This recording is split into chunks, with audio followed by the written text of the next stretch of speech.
My name is Enno. I've been working in the financial industry for almost 30 years. At the end, a few years ago, a stressful job and the choleric boss pushed me into a fully blown burnout. During my recovery, I tried to remember what has made me happy over all these years and what got lost a little bit recently. And that was photography.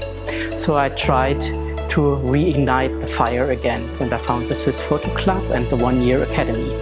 When talking to Kim, I heard about all the aspects of this program, and I was really not disappointed.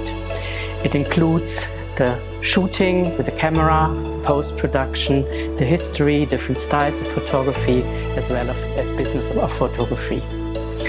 But I think at the end of the day, it's important to say that when you go out into the nature and in the city, this is something that really makes you happy. It's yours and it gives you peace of mind. That's what it did for me.